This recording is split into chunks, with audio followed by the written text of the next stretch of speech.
Kan judulnya ada kurma nggak sini? Oh ada. Oh komplit. Ada kurma. Kalau makan kurma, Nabi SAW biasa makan kurma dengan semangka. Kenapa? Sains ternyata menjelaskan bahwa ternyata Fa atau besi yang ada pada kurma ini itu terikat dengan sangat sempurna dan bisa meningkatkan fungsi Fa itu ketika dia ketemu sama vitamin C. Maka makanlah kurma dengan semangka atau jeruk. Kan tinggi itu vitamin C-nya. Atau apa lagi? Biar Anda kuat tulang-tulangnya, habis Anda makan kurma, Anda ngapain? Anda minum peresan jeruk nipis sama madu. Wah, you are strong man lah. Minum itu. Vitamin C dapat, enzim dapat, semua dapat. Dan perkasa luar biasa. Kenapa? Ada besi di sini. Kuat kita nanti. Dan jangan berlebihan. Termasuk ibu-ibu yang mau hamil atau sedang hamil, makan kurma boleh nggak? Boleh. Tiap hari. Tapi hanya 7 butir itu cukup. Nggak usah lebih. Kita masih butuh energi nggak? Masih butuh. Kita butuh protein. Protein kita dapat dari mana? Dari beliau ini. Ini minyak. Minyak apa? Ini minyak zaitun. Minyak zaitun ini barulah sains ternyata menjelaskan dia mengandung namanya MUFA. MUFA itu medium unsaturated fatty acid. Salah satu minyak terbaik yang bisa digunakan untuk meningkatkan fungsi jantung, membagi kolesterol ada pada zaitun. Sehingga nanti apa? Ketika malam mau tidur minumlah zaitun 1 sendok makan. Ketika Anda bangun, ketika sahur, jadi sahurnya gimana nanti Pak? Gampang. Sahurnya gimana? Anda minum infus kayak beginian, Anda makan kurma 3 butir, minum ini satu botol. Bagus memang sudah dibatasin ya, biar nggak roaming.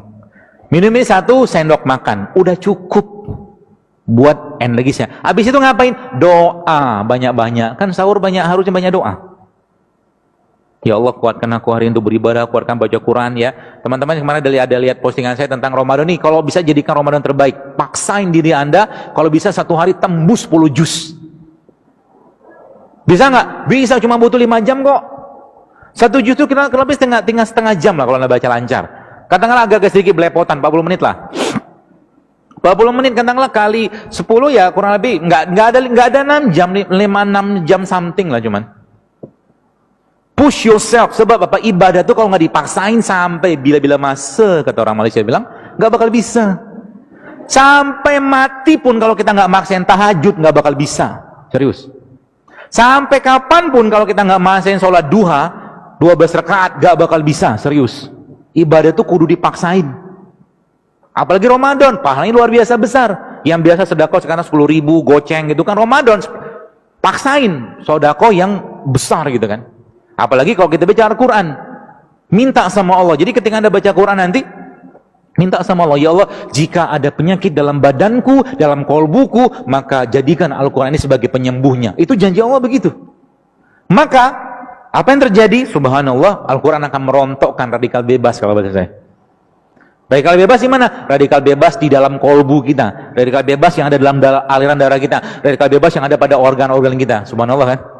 Maka Allah katakan apa dalam Quran? Wa nunazzilu minal Quran ma huwa syifa wa rahmatul lil mu'minin. Dan kami turunkan Al-Quran itu sebagai syifa, sebagai penyembuh.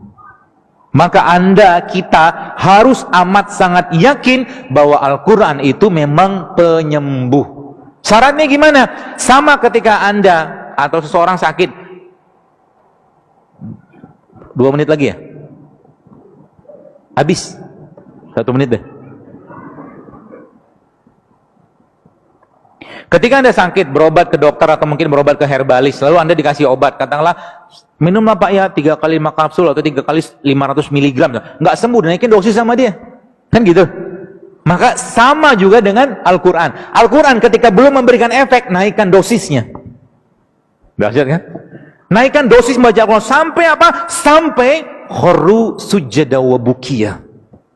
Kita tersungkur, bersujud, menangis, minta ampun sama Allah, maka saat itulah Allah akan mencurahkan rahmat dan ampunannya, penyakit-penyakitnya dibuang oleh Allah SWT. Itu dahsyatnya bulan Ramadan. Ya, maka jangan sibuk dengan makanan bulan Ramadan. Itu kata kuncinya. Sibuk dengan ibadah aja. Banyakin zikir, mungkin yang kerja, ya saya katakan kalau memang sudah selesai kerjaannya ya udah baca Quran, pegang Quran. Ya. Dan kita harus komitmen untuk di Ramadan itu khususnya kita menjadi sahibul Quran. Kita menjadi temannya atau sahabatnya Quran. Gitu ya, teman-teman sekalian, mudah-mudahan bermanfaat. Dan kajian-kajian saya khususnya ya, saya katakan ini bukan kajian untuk sekedar dicatat, tapi dipraktekkan. Kalau cuma catat doang, besok masih nyampah lagi, sama juga bohong. Gak usah datang kajiannya. Anda harus berubah. Sebab apa? Apa yang kita masukkan dalam diri kita saat ini, itu akan menjadi gen yang akan kita wariskan ke generasi depan. Ya, dan kita lihat Indonesia saat ini luar biasa besar ya. Apa boleh saya katakan? Ya boleh saya katakan peracunan tanda kutip makanan kita saat ini mengerikan luar biasa.